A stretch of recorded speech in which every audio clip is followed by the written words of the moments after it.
muchísimas gracias por su sintonía, por dedicarnos tiempos, por permitirnos entrar en sus hogares. Bien interesante el coffee break que vimos en el corte anterior que trata sobre el dolor, porque hoy precisamente se conmemora el Día Mundial del Dolor, dedicado a todas esas personas que tienen alguna que otra dolencia, y bueno, y darle ese aliento y ese ánimo para poder superar ese tipo de inconvenientes que a veces nos toca vivir. Continuamos entonces en conversación con Francisco Bello, analista político, presidente de la encuestadora Pronóstico. Seguimos entonces, estábamos hablando de ideologías, de derecha, izquierda, que eso aquí en Venezuela no se aplica según lo que nos está comentando nuestro experto, nuestro especialista hoy. No se explica porque, aunque es un error, porque la gente debería gremiarse en los partidos políticos en torno a una visión de país, en torno a una doctrina.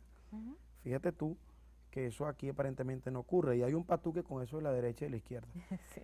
Te decía, por ejemplo, el gobierno, que es la izquierda, pero hay una de las características de la extrema derecha, por ejemplo, que es la xenofobia, que es que hablan y tienen que ver con el tema de la gente de otras nacionalidades. Ajá. Y hay que ver la forma como reacciona el gobierno nacional normalmente contra gente de algunos gobiernos extranjeros y alguna gente de otras nacionalidades.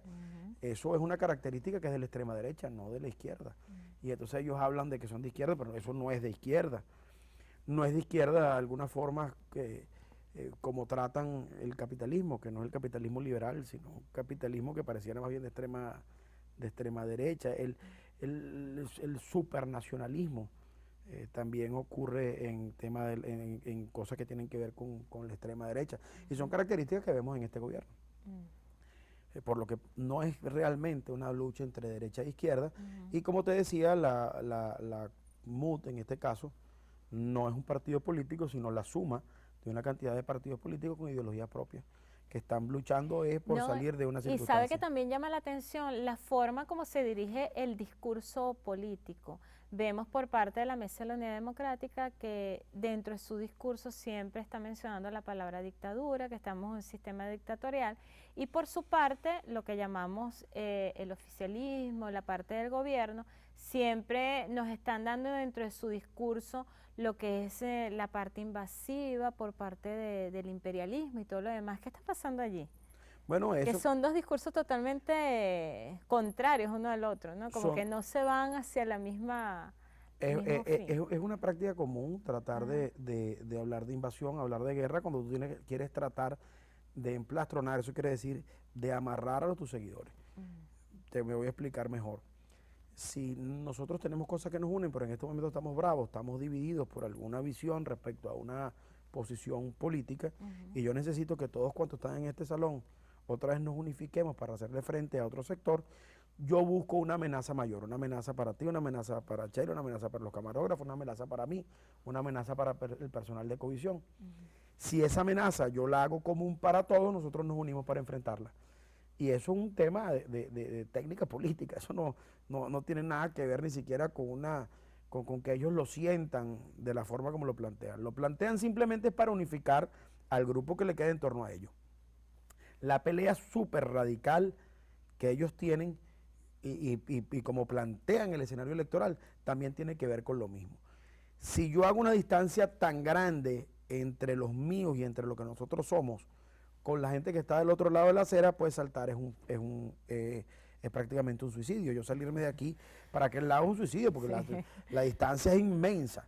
Y eso también es técnica electoral y técnica política. Eso no, por eso es que dicen groserías y son altisonantes y levantan la voz, porque lo que persiguen precisamente es eso, que la gente, que el electorado que ha estado con el gobierno no siga saliendo. Acuérdate que el chavismo llegó a ser el 70 y pico por ciento, 80% en algún momento, cuando la Asamblea Nacional Constituyente, la de Chávez, etcétera, etcétera. Bueno, ahora cuánto es. Evidentemente una cantidad de gente ha ido migrando, y lo que no, todas estas técnicas desde el punto de vista político son las que se utilizan para que la gente no siga migrando de ellas. Francisco, ¿qué impacto va a generar estos resultados electorales del domingo con motivo de las elecciones regionales en unas próximas elecciones, por ejemplo en las municipales? Bueno, depende de cuándo sean. Yo pienso ahorita que todo lo que está planteado el día de hoy es que la oposición, en este caso la MUD, no participaría en unas elecciones, si las plantean para diciembre y con este mismo sistema electoral. Yo creo que ahorita... Pero va a caer en lo mismo que pasó en el 2005 cuando la Asamblea Nacional, que Sí, se lo negó que a pasa es que, entonces lo la que pasa es que Asamblea si no hay Nacional fue garantía, todo. fíjate lo que dijo Almagro ayer, Ajá. si no hay garantía y está demostrado que no hay garantía y está demostrado que no se puede confiar en el árbitro, participar es convertirse en instrumento del fraude. Eso lo dijo ayer Almagro. Yo creo que... Pero eso no es también una señal de resignación, Francisco. No, yo no creo que sea resignación, porque fíjate, eso es como que tú me invites a mí a jugar en un partido de béisbol que estábamos hablando, eso sí. Tú metes 15 en el campo para atajar y yo puedo poner 2 nada más para atajar. Claro. Bueno, no, así no me invites a jugar porque no juego. ¿Me entiendes? Yo creo que es necesario, sobre todo en estas municipales, que se haga un esfuerzo por tratar de conseguir condiciones, porque lo más grave no son solamente las municipales. La gente, el electorado venezolano, dice que el mayor problema que ocurre en el país obedece o lo produce Maduro y su gobierno.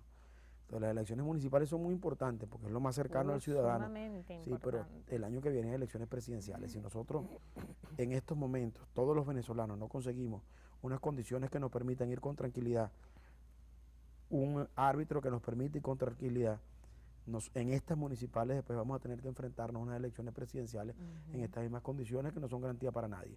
O sea, que el problema más grave que tenemos, que es el problema de Maduro y su gobierno, vamos a ir a unas elecciones donde se decide su permanencia, también en una situación de minusvalía desde el punto de vista electoral, desde el punto de vista de la práctica electoral, desde el punto de vista del árbitro y de las condiciones electorales. Su consejo para esos sectores opositores que están de repente asumiendo esa posición. Mira, en primer lugar que salgan claramente a demostrar esto que nosotros estamos diciendo de una vez, que aquí hubo una desviación estándar en unos centros que no se corresponde la participación con lo que debe ocurrir allí. O sea que esos centros aparentemente tienen una cantidad de votos que son inorgánicos, pero que lo demuestre cada quien en su sitio y que lo enseñe. Y lo puede decir aquí está acta, fíjese la diferencia entre tres centros y este centro. Con argumentos. En segundo lugar, que a partir de eso, de una pelea real, seria, profunda y unificada en torno a conseguir condiciones electorales para poder pensar si quieren ir a otras elecciones. Si eso no se consigue, por supuesto, no debería ir a las elecciones que están pretendiendo llamar. Espérate tú, las elecciones normalmente se deben llamar cerca de 6 meses antes de que ocurran. Sí. Bueno, están hablando de que piensan llamar unas elecciones en menos de 2 meses. Eso es una cosa que es inaudita, que es traída por los cabellos, que no es correcta, que no le permite a la gente conocer cuáles son las propuestas de los candidatos. Bueno, eso es una cosa que definitivamente yo pienso que en esas condiciones es muy difícil participar. Bien. Francisco Bello, bueno, ya estamos casi terminando nuestro programa por este día. Su mensaje a los televidentes que en este momento nos están sintonizando. Bueno, mira, vale, yo no perder la fe. Los juegos no se acaban. Este juego sigue adelante, el juego político sigue adelante. Tenemos que seguir echándole pichón, no perderle la vista a la bola, no sumirnos en el desasosiego, en la tristeza y entender que tenemos muchísimas razones para pelear, para salir adelante, para echarle pichón. Por ejemplo, los que tenemos hijos, tenemos que entender nuestros hijos, nuestros familiares más cercanos, la necesidad de luchar por un futuro, que a lo mejor muchos ya no lo tienen a la vuelta, no está a lo mejor está a la vuelta de la esquina, a lo mejor está más allá, y muchos a lo mejor no son capaces de vivir y de disfrutar ese futuro, pero nos corresponde a nosotros dejarlo, en buena parte para nosotros, pero también para las nuevas generaciones. Es un deber con el país, es un deber con los que nosotros queremos, es un deber con nuestro entorno, es un deber con una Venezuela que nos dio a nosotros la posibilidad de crecer, de vivir en un país lleno de calidez, lleno de amistad, lleno de costumbres, lleno de camaradería. Pienso que nosotros a ese país por lo menos le demos el esfuerzo de tratar de darle un golpe de timón para enrumbar la proa hacia el futuro. ¿Sus redes sociales, Francisco? @FBelloC en Twitter, en Instagram y Francisco Bello en Facebook. Bueno, muchísimas gracias, Francisco Bello, presidente de la encuestadora Pronóstico, analista político. Gracias por habernos acompañado y compartir con nosotros su análisis acerca de los resultados arrojados durante la jornada celebrada este domingo a propósito de las elecciones regionales 2017. De nuestra parte, muchísimas gracias por su amable sintonía. No se retiren, los dejo con más de Coffee Break y por supuesto disfrutando de la programación de Ecovisión, lo que nos une.